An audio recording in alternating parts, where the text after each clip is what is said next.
Hello. While regular mail almost stopped their work due to limitations, DHL continue working, and it's great news for me because at least some new gadgets I can show you. And as you can see, today we will talk about the recently released newest Bluetooth receiver by FiiO. They are really successful in this Bluetooth receivers lineup.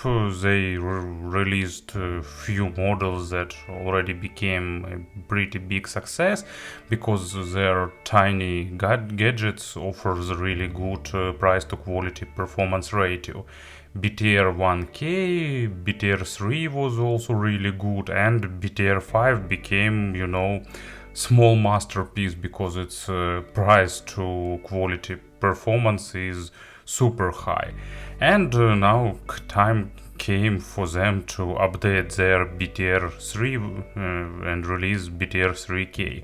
So heart of this receiver is still CSR8675, Qualcomm's receiver chip.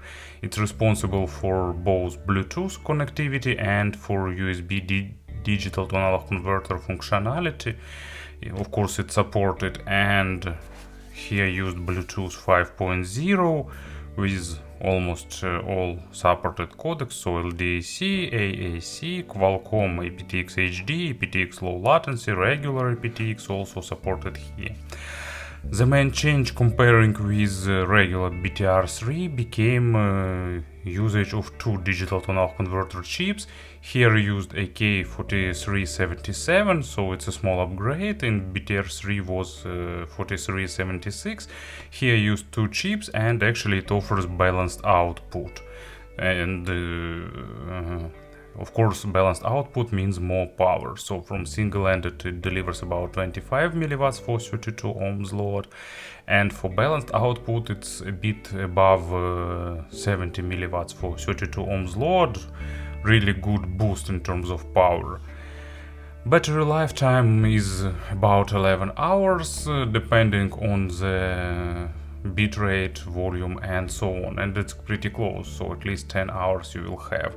Also here used a new crystal oscillator schema, so clock here is done in the same way as it done in BTR5. But of course some things simplified, so no screen here, just multicolored LED, but of course price is also lower.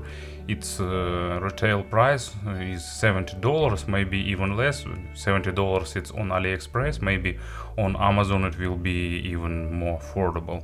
But anyway, let's have a closer look. As you can see, package is simple, minimalistic, so it even didn't grab the attention of local customs officers. They thought that this thing couldn't cost more than $20. And inside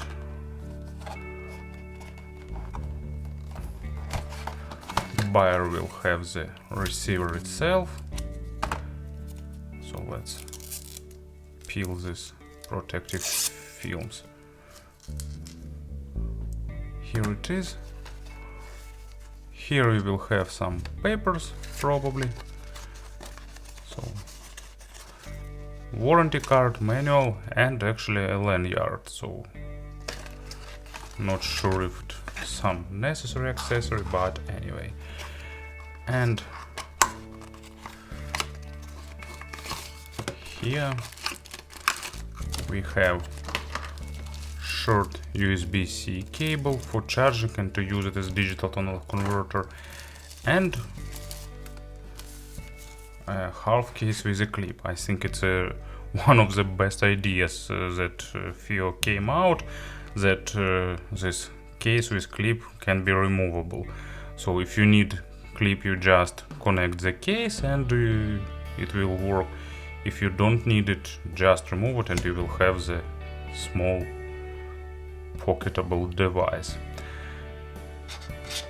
So let's try it. Probably not this way, but a bit more this way. So it's small, it's really attractive, made of aluminum with glass on the front and on the back panel, so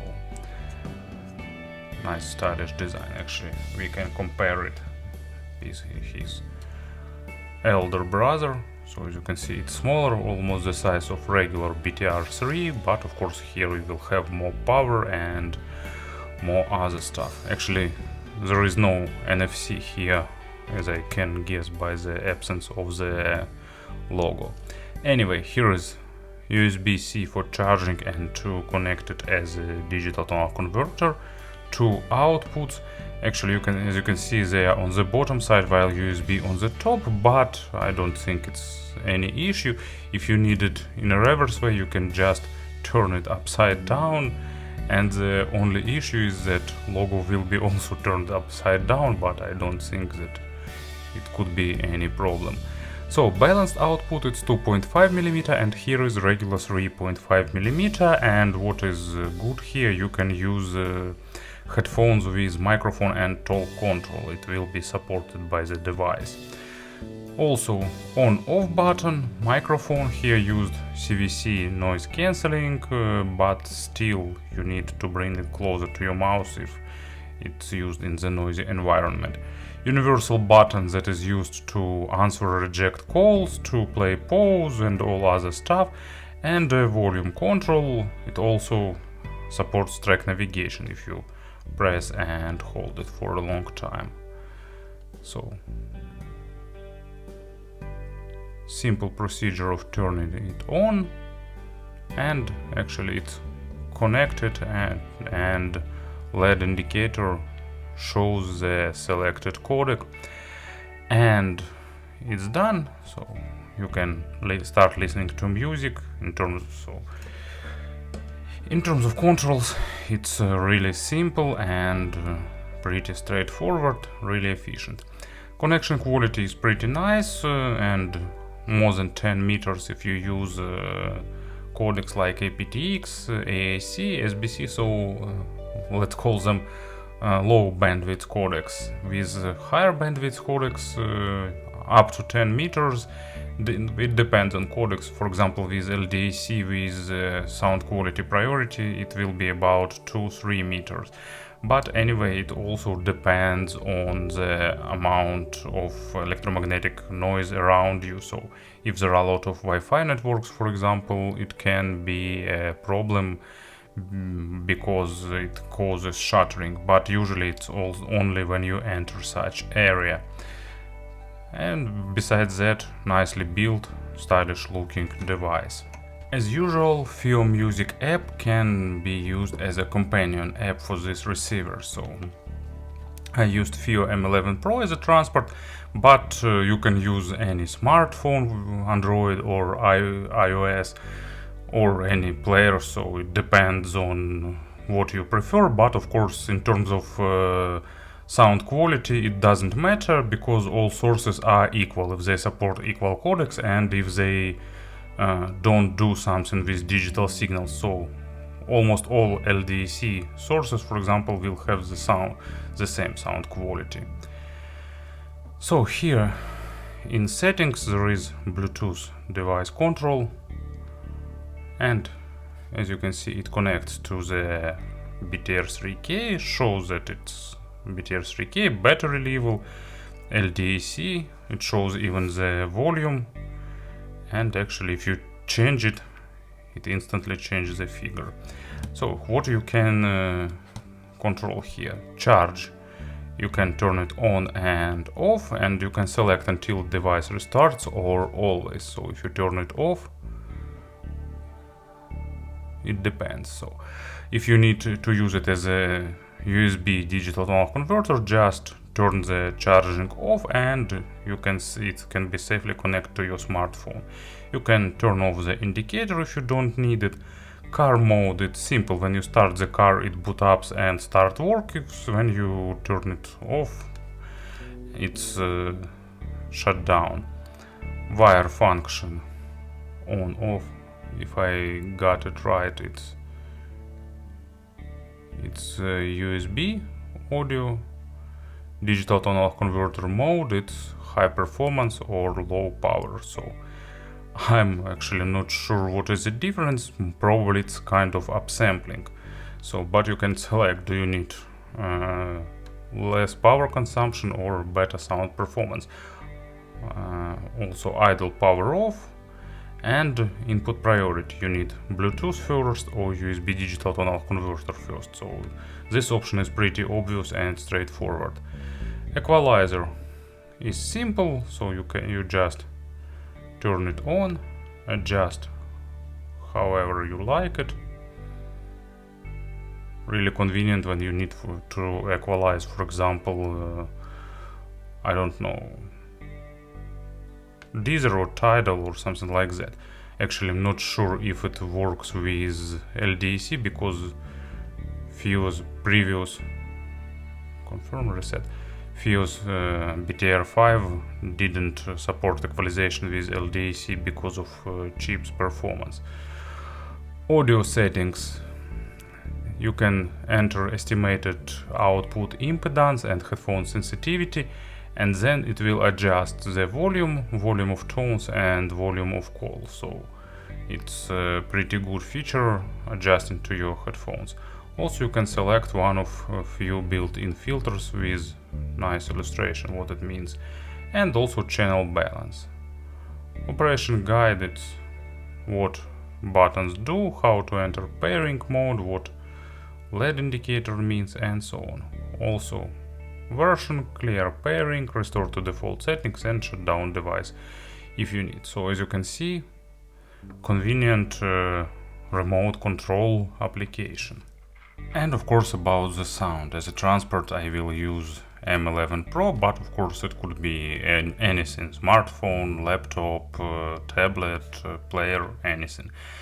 So here is M3K, BTR3K, of course, not M3. And as a headphones, just for illustration purposes, in this review I will use Shozi Pola 39. Of course I used other in-ear monitors too for test purposes. This one just looks nice on the table. In terms of sound, FiiO managed to achieve the natural, detailed sound representation without going into micro detalization and without any additional highlights. So natural, balanced, resolving, but not too thin, too clinical or too analytical. It's, you know, this is the sound that is actually easy to describe or hard to describe because it's good and it doesn't have any distinguishing features. It just plays almost everything as is. I will describe the sound for the LDAC codec set to medium settings, not the sound quality, just medium. I think it is the most logical or most commonly used setting, because in the sound priority sound quality of course is better, but just tiny bit, but connectivity suffers, and in the connection quality just reduces the sound quality, and of course with inferior codecs it will simplify, sound will simplify, but I think that vast majority of audience will listen it with LDAC codecs. It's nowadays probably a standard for the wireless transmission of music. I will say a few words also about USB connection and about the other codecs, but main part of the sound description will be done for the LDAC. So bass is not accented, it has good resolution, not absolutely perfect of course, but normal for such a small device. It's really good. Depth is normal but not the best because of the Bluetooth codecs cutting their role. And it controls low frequencies pretty nicely, offering you a nice amount of weight and body, but at the same time it's not highlighting that. It's not trying to highlight the texturing, it's not trying to be fast, and it's not trying to be weighty, it's just balancing in between of these areas. If you need some highlight on low frequencies, probably it can be done via equalizer or with proper selection of in-ear monitors, so it just gives you the freedom to choose what you'd like to achieve. And it's pretty universal. It plays okay some synthesized low frequencies, but of course if you don't need additional amount of them. And it's pretty good with acoustic instruments. If something natural is what this tiny device shows its full potential. And actually here is an example. It's Let the Four Winds Blow by Robert Plant from pretty old already album Mighty Rearranger. And actually it's the example of polite bass. It's present and it's well recorded. Here used some kind of, maybe not drum, but some percussion instrument with nice low frequency resonance, and also bass guitar or some acoustic bass, not sure about it, but also some rhythm section here is pretty noticeable, but at the same time it's not accented. So with some devices that not properly control the headphones, it could be lost in the mix somewhere, but here it's present and it's sounding pretty lively and in the proper way. So mids are also balancing, resolution is also good, not superb of course, also suffers from the lossy compression, but it's not trying to highlight that, not trying to hide that, so it's just somewhere in between. Actually this description applies to anything. Don't expect the maximum resolution or some audiophilic super control or focus on the micro contrast. It's just what is recorded, it will play. Of course with a slight sacrifice of quality for the wireless transmission. It's really good with properly recorded things. It has enough body, it has enough weight, it has enough emotions, but of course if something isn't perfect with the mix, it will just show it. It won't highlight it like some ultra monitoring and naturally sounding digital tonal converters, but at the same time it will be noticeable. It won't try to hide it, but still it's okay with streaming media, with MP3 files. Of course it's sounding a bit worse than FLAC, but on the pretty normal level. Imaginary stage is a bit above average in width and about average in depth, but with good depth layering, so with spaciousness and with all that three-dimensional stuff, it's pretty good. And as an example, I've got band that I like. It's Scott Bradley and Postmodern Jukebox, yet another album of vintage covers of popular hits. And Crazy Train, you know what is this cover, and it's done in a nice way. Of course here present acoustic bass, fortepiano, nice vocal, so pretty hard to represent properly instruments, and this thing done it on the decent level. Not superb. For superb you need just to pull this jack and connect it to the M11 Pro itself, but here you will have the wireless freedom. And actually DD Hi-Fi is preparing some good short cables, so you can clip it to your shirt and use with in-ear monitors with reduced lengths of cables. And treble, as usual, also, I'm repeating myself, but as usual, treble extension is average because of the wireless codecs, but all the necessary part of basic treble here is present. It has a good control. If you treble sensitive, it's you need to listen it before buying. It's not highlighting treble, but it's not hiding it, so just what is present in the record it will play. Because many prefer more reduced treble, no, it's not trying to reduce treble, to hide it, to make it polite or something like that. Resolution is good, attacks and decays are a bit simplified, so of course don't expect super realism or rich layering. Overtone saturation is also basic, but it's a matter of wireless performance. At least it plays the basic part of treble in a nice way and not highlighting it in attempt to give you pseudo-detalization. And as an example, I've got really complicated track. It's Miles Davis, Beach's Brew, lot of instruments, actually a nice bass line, and really complex track in terms of representation. But what is important for us here, of course, it's the sound of the trumpet, and it has a lot of pretty high-pitched sounds and overtones, and this receiver plays it on the normal level. Of course, also that's the track that requires wired connection to unveil the full potential, but this receiver plays nicely. If you don't go into nitpicking, it's okay level. Speaking about the USB connection, it will increase the resolution, and of course it will increase the performance on the both ends. More treble extension and a bit deeper bass. And actually it will be somewhere on par with Meizu Hi-Fi DAC, with iBasso DC01, so it's somewhere at that level. But for extra $30 you will get the control app, built-in equalizer, and wireless connectivity. And what else I can say? So with aptX codecs, with aptX HD, it reduces a bit resolution and makes stage smaller. With aptX not HD, it's also making a small step in reducing stage, and also you will losing a bit of resolution. And of course AAC and SBC, it's even simpler.